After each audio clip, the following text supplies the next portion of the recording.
तपस्विनी थी, आप जो कुछ बोलोगे वैसा ही चित्र बना देती थी।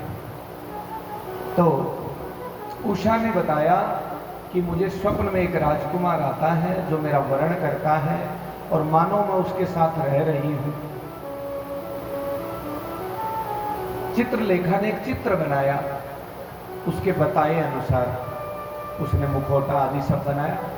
तो थोड़ा सा लज्जा में आई, लेकिन का थोड़ा सा कुछ अंतर है। ये कौन है? तो चित्रलेखा ने बताया ये तो द्वारिकाधीश भगवान श्री कृष्ण है।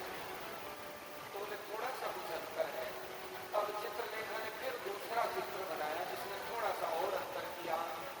अब पल्लू नीचे कर लिया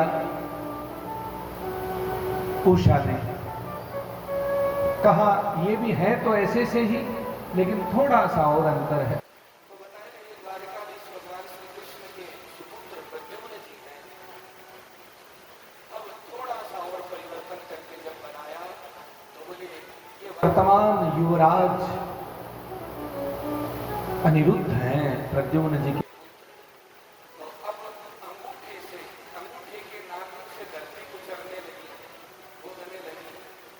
चित्रलेखा समझ गई यही है। अब क्या करें? चित्रलेखा ने कहा चिंता न करो, और कहते हैं चित्रलेखा अपनी योग बल से और द्वारिकापुरी आती है रात्रि में और पलंग सहित अनिरुद्ध जी को उठा करके और शोणितपुर ले आती हैं।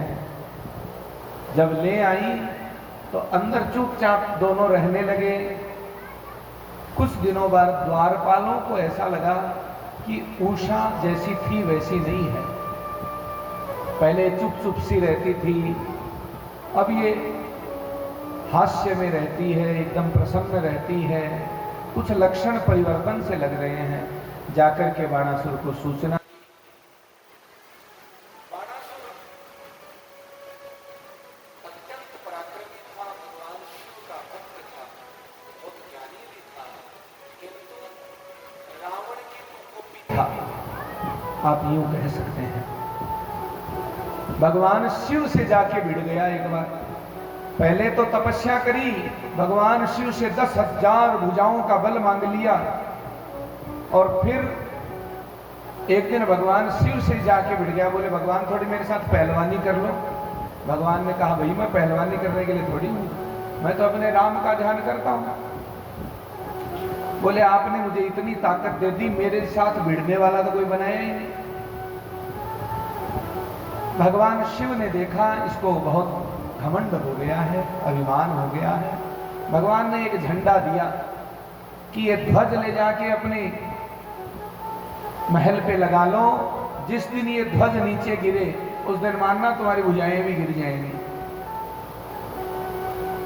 तो अब वो समय आ गया है। बाणासुर को पता लगा, सेना के साथ पुत्री उषा के यहां महल में जब पहुंचा तो देखा अनिरुद्ध जी और उषा साथ में ही हैं। उषा को पकड़ के एक तरफ किया, अनिरुद्ध जी ने लड़ने का प्रयास किया लेकिन इतने बलशालियों के बीच में नहीं चली। अनिरुद्ध जी को कैद कर लिया। चित्रलेखन और नारद जी के माध्यम से सूचना पहुंच गई।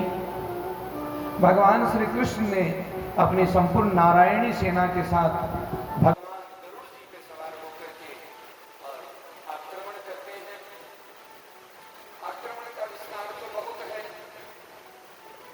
कि बाणासुर जब हारते दिखा, क्योंकि भगवान ने आते ही सबसे पहले वो ध्वज गिराया, और ध्वज जब गिरा तो बाणासुर को लगा कि भगवान शिव की बात नहीं होगी, तो उसने पूरे दल बल के साथ, पूरे प्रयास के साथ आक्रमण किया। और जब वो हारते दिखा तो उसने भगवान शिव को याद किया। बोले भगवान शिव का मैं आह्वान करता हूं, क्यों कि मैं जब जब संकट में होऊंगा आपने वचन दिया आप मेरी रक्षा करेंगे। भगवान शिव को तो आना ही था। भगवान शिव आए और भगवान श्री कृष्ण और भगवान शिव का आमना सामना हुआ, युद्ध हुआ। भगवान ने पाशुपत अस्त्र चलाया तो भगवान श्री कृष्ण ने नारायणास्त्र के द्वारा उसको शमन किया और दोनों की आपसी सहमति हुई। भगवान भोलेनाथ ने कहा बदमाशी ये करें, लड़े हम, हाँ? अभिमान इसका चूर करना है, हम काहे को लड़े महाराज। इसलिए एक ऐसा